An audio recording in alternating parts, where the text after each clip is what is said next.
মাঝে মধ্যে আমার বলতে ইচ্ছে করে এই সেলাইটার নাম ফ্রেঞ্চ নট না হয়ে আলু হইল না কেন? মানে এই সেলাইটা যে সবকিছুর সাথে এত সুন্দর করে মিলে যায়। আর আপনি এই সেলাইটা ছাড়া আপনি একটা আ মানে ফাইনাল যে একটা টাচ আপ থাকে, ফাইনাল একটা লুক থাকে, ওইটা মনে হয় যে এই ফ্রেঞ্চ নট ছাড়া একেবারে অসম্পূর্ণ। মানে জাস্ট ইমাজিন করেন আমি এই ফুলগুলা করছি কিন্তু আশেপাশে কোনো ফ্রেঞ্চ নট দিই নাই। কেমন লাগবে ব্যাপারটা? একদমই অসম্পূর্ণ।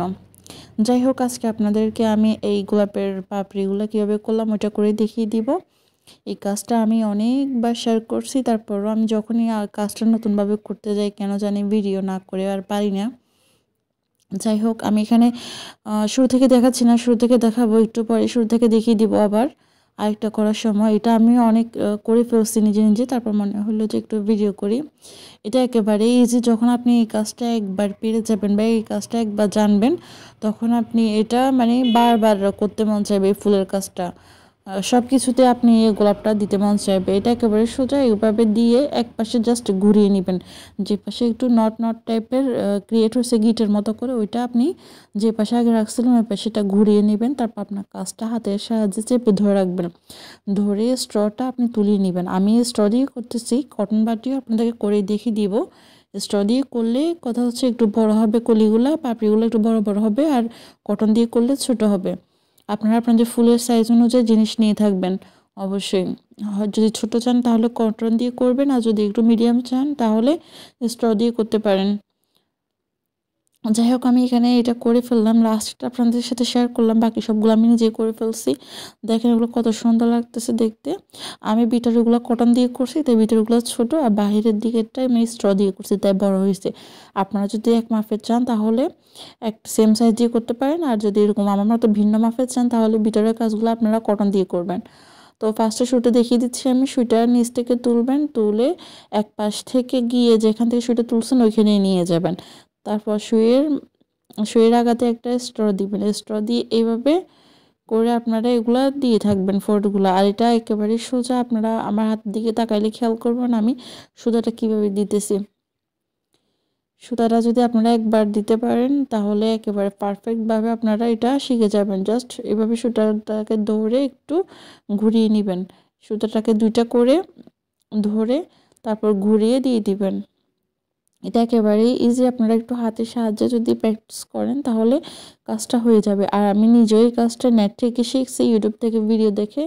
তো আমার বিশ্বাস আপনারাও পারবেন। আর যদি এটা নাই বুঝেন তাহলে এভাবেও করতে পারেন। এটা আমার কাছে মনে হয়েছে একেবারে ইজি, তাই আমি এভাবেও কয়েকবার করলাম। আমি বিভিন্নভাবেই করার চেষ্টা করছি, আপনারা যেভাবে বুঝেন ওইটার জন্যই, যাতে আপনাদের বোঝার সুবিধা হয়। এবার আমার যে একটু গিট টাইপের যেটা ক্রিয়েট হয়েছে ওইটা এই পাশে আনছি।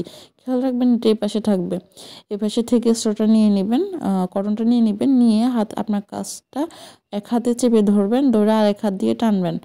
টেনে তারপর আবার আমি কীভাবে করতেছি দেখেন। আসলে মুখে বলার থেকেও দেখাটা হচ্ছে যে মেন। তো আপনারা দেখেন আমি কাজটা কীভাবে করতেছি। এরপর আমি সুইটা নিচের দিকে দিয়ে দিচ্ছি, যেখান থেকে আমি আগে সুইটা নিয়ে গেছিলাম এর পাশে রাখতেছি।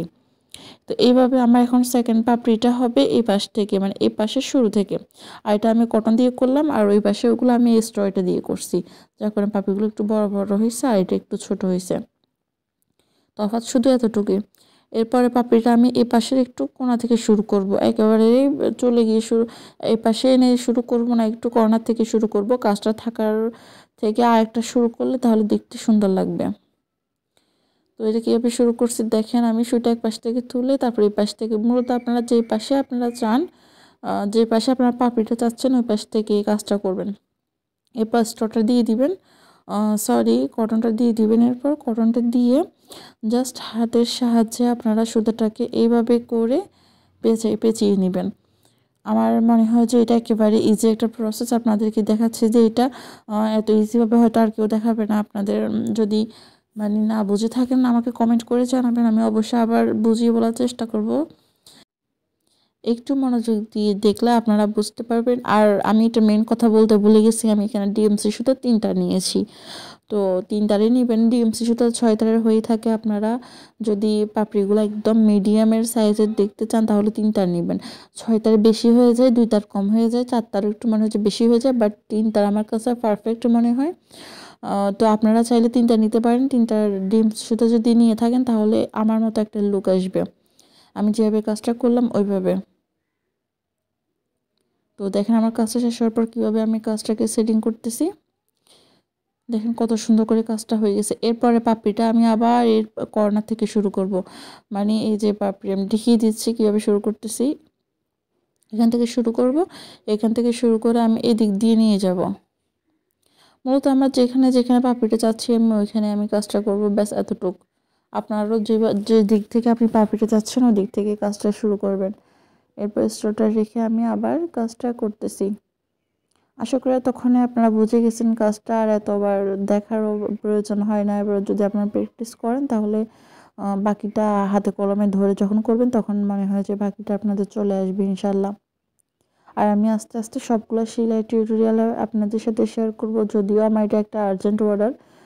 তারপর আমি চেষ্টা করি আপনাদের সাথে টুকিটাকি কিছু জিনিস শেয়ার করার, যাতে আপনারা শিখতে পারেন। আমি নিজে অনলাইন থেকে কাজটা শিখছি, তাই আমি অনলাইন থেকে শিখে যেহেতু আমি নিজে অর্ডার নিচ্ছি, কাজ করতেছি বা বেনিফিট পাচ্ছি এটার, তো আমি বিশেষ করি হয়তো অনেকেই আমার মতো এরকম কাজটা করতে পারবে বা শিখতে পারবে। তো ওইটার জন্য আমি চেষ্টা করি যে একটু বুঝিয়ে বলার, আমি যে প্রবলেমগুলো ফেস করছি তার জন্য ওই প্রবলেম ফেস করতে না হয়। একটা কাজ কীভাবে শিখতে হবে বা আমাদের প্রশ্নটা কী থাকে, সমস্যা কী থাকে, সব কিছু মিলিয়ে আমি চেষ্টা করি সবাইকে একটু বুঝিয়ে বলার, কারণ আমিও ওই প্ল্যাটফর্ম থেকে আসতেছি তাই। তো এখানে এটা হচ্ছে যে আমার সব থেকে বড় ফ্রেমে করা কাজ। এটা হচ্ছে 14 ইঞ্চি ফ্রেম। দেখতে ছোট মনে হইতেছে, বাট এটা অনেক বড়। এত বড় ফ্রেমে আসলে আমি আগের কখনোই কাজ করি নাই। আর এই কাজটা একেবারেই এই ডিসকাউন্টের একটা কাজ ছিল, কম প্রাইসের ভিতরে অনেক বড় একটা কাজ। তার জাস্ট সব কিছু কাস্টমারের রিকোয়েস্ট, মাঝে মধ্যে কাস্টমার রিকোয়েস্ট রাখতে গিয়ে এরকম মানে অল্প প্রাইসের ভিতরে ভালো একটা কাজ করা লাগে। যাই হোক, আমার এই কলিটাও শেষ হয়ে গেল করা। আপনারা এইভাবে যারও পাশে করে করে ফুলটাকে আরও বড় করবেন, ঘুরিয়ে ঘুরিয়ে। এরপরে কলিটা হবে আমার এই পাশ থেকে, এক পাশ থেকে শুরু করে আমি ওই পাশে, মানে এই দিক থেকে আমি এটা করব, যে পাশে খালি আছে। তো আমি ওটা দেখিয়ে দিচ্ছি, আমি এখান থেকে শুরু করব, এখান থেকে শেষ করব। ওটা আপনাদের সাথে দেখিয়ে দিচ্ছি আমি কোথা থেকে শুরু করতেছি। এই পাশ থেকে আমি শুরু করব, করে এদিক থেকে সামনের দিকে নিয়ে যাব। এদিক থেকে সামনের দিকে আমি নিয়ে গিয়ে স্ট্রটা দিয়ে দিব। স্ট্রটা দিয়ে তারপর আমি আগের মতো কাজগুলো আগে পেঁচিয়ে করে ফেলবো। এটা শেয়ার করলাম না আপনাদের সাথে। যাই হোক, কাজটা কেমন হয়েছে আপনারা বলবেন, আর না বুঝলে কমেন্ট